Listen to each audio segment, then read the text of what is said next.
que estamos contigo para Charlotillo y para saber, tenemos los béticos la curiosidad de que de tu vida y qué recuerdos mantienes de cuando tuviste tu época en nuestro Betis, que no tenemos un buen recuerdo de ti, te queremos bastante. Estamos súper contentos de tenerte aquí para que tú nos cuentes. Bien, pues cuando dejé mi carrera como futbolista saqué la titulación de entrenador y entré a trabajar en el Atlético de Madrid, estuve 2 años y después me salió la oportunidad de ir al cuerpo técnico de Resino y he estado 6 años en diferentes equipos de primera y segunda, pues trabajando en el cuerpo técnico como entrenador. He tenido la suerte de enfrentarme al Betis en varias ocasiones y bueno, la verdad que siempre volver a Sevilla y volver a pisar el Benito Villamarín pues siempre es emotivo y bueno, la verdad que la gente por aquí en el día a día cuando paseas te demuestra muchísimo cariño y eso es porque al final las cosas pues las has hecho bien y la gente te quiere y te recuerda pues positivamente. ¿Cuál es el mejor recuerdo que tienes del Betis? Al final casi estuve 3 temporadas y las 3 temporadas fueron espectaculares, ¿no? El primer año que éramos un equipo recién ascendido quedamos terceros creo que en Lira, ¿no? Jugando un fútbol espectacular, la gente disfrutaba muchísimo. El segundo año que llegamos a la final de Copa del Rey en el Bernabéu, que perdimos desgraciadamente contra el Barcelona, contra un gran equipo, ¿no? También lo pierdes. Era el Dream Team, ¿no? Bueno, era el Dream Team, era el Barça de Figo, de Luis Enrique, que era un equipazo y les pusimos las cosas muy complicadas, pero al final pues, no ganaron. Y luego, bueno, pues una tercera temporada un poco más relajada, pero que quedaba sexto, séptimo, o sea, los 3 temporadas que yo estuve, de época de Serra Ferrer, fueron años que la gente vibraba con el equipo y el equipo jugaba muy bien. Yo creo que aún se recuerda que esa época tuya fue de lo mejorcito que ha habido, digamos, el mejor Betis que ha habido en las últimas décadas. ¿Cuál crees tú que es el secreto de ese éxito? Ese Betis, que tú hasta disputarle un título al Barça? Nunca se sabe. Había un entrenador que llegó creo que a mitad de temporada y ascendió con el Betis y llegaba una racha, una era muy positiva, la gente estaba enchufadísima con el equipo transmitía buen fútbol y entrega total y bueno, pues, la comunión entre todos pues, hizo que el Betis pues, estuviera ahí arriba. Y aquí sigue una pregunta, Cristóbal. ¿Crees que el porcentaje alto de aquel éxito que tenía aquel Betis la mayoría era del entrenador o era de la gestión deportiva o más que nada era que coincidió? Todo un poco, ¿no? Al final cuando las cosas salen bien en un equipo es porque todo el mundo rema hacia el mismo lugar, ¿no? Era un Betis dirigido por Lopera, el director deportivo era Eusebio Ríos, era un hombre muy experimentado en fútbol y que creo que hacía las cosas y lo que se fichaba muy bien y luego pues un entrenador que sabía transmitir lo que quería y que luego los futbolistas sabíamos un gran grupo, ¿no? Tampoco éramos fichajes de renombre, yo vengo del Atlético de Madrid pero de ser un suplente. Pedro Jaro, bueno, pues era un buen portero, luego fue Zamora, ¿no? En ese año. Josete era un futbolista pues, que en principio pues, no eran fichajes ilusionantes, pero sí es verdad que el Betis al final el nombre no valía. El grupo que había era espectacular, Jaime venía también. Se formó un equipo, digamos. Se formó un equipo, había un buen equipo, había muchísima competencia, pues Cuellar y Aquino, que eran los titulares, pues tenían por detrás a Kovacic y a mí, que siempre estábamos apretándole. Bueno, pues al final todos esos factores unidos hacían que el Betis estuviera arriba.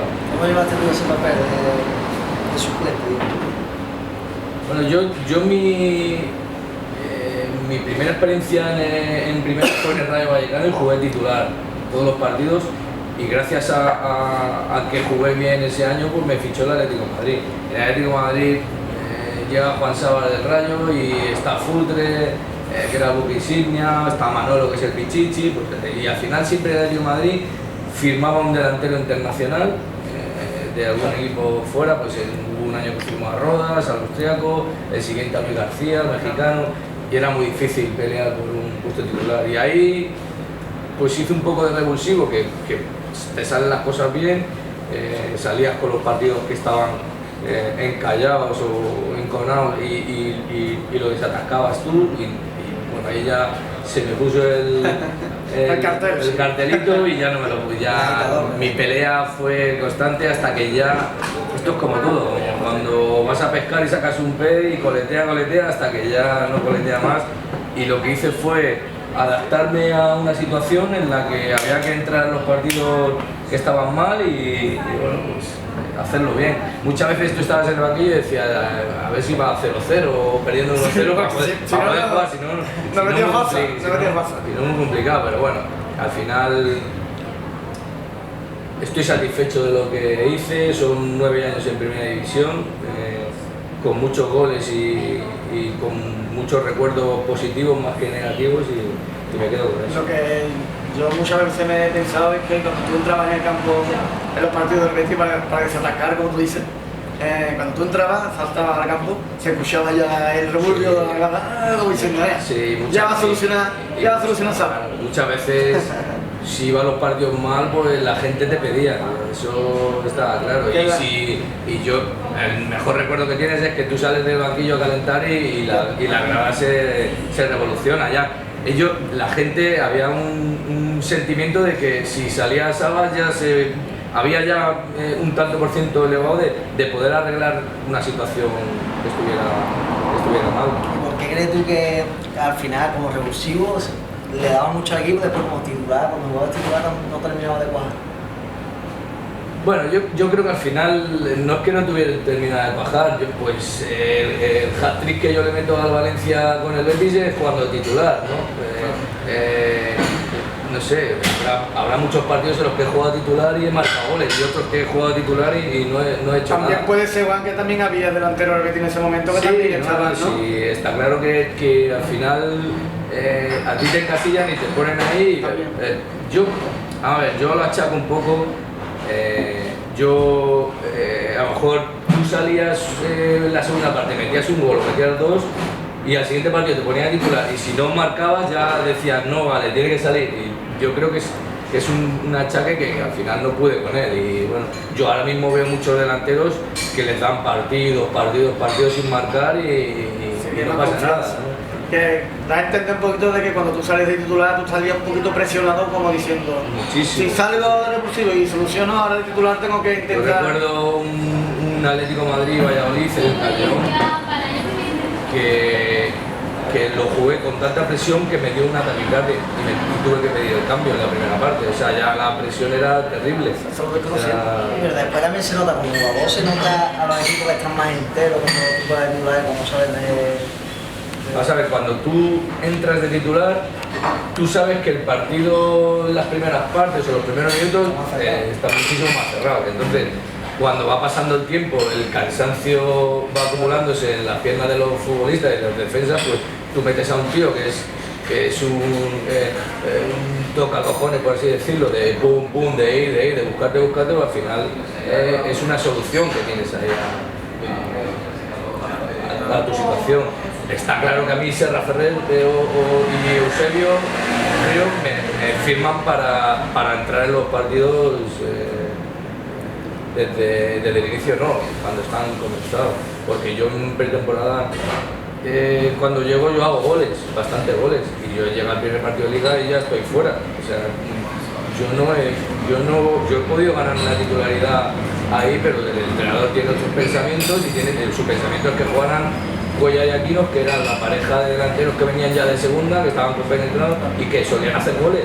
O sea, la temporada esa Cuellar mete 15 goles o por ahí y el Toro Aquino mete 10 o 12 también. Es más, Cuellar el año siguiente se va, se va al Barça. Sí, se va al Barça. Entonces, bueno, pues la situación es esa, lo que hay que hacer es estar siempre preparado para jugar en cada momento y estar preparado para esas situaciones, para vivir esas situaciones. No es fácil como profesional que tú entrenes todos los días diariamente como tus compañeros y banquillo, es una situación complicada, pero esto es primera división y hay que adaptarse a lo que sea.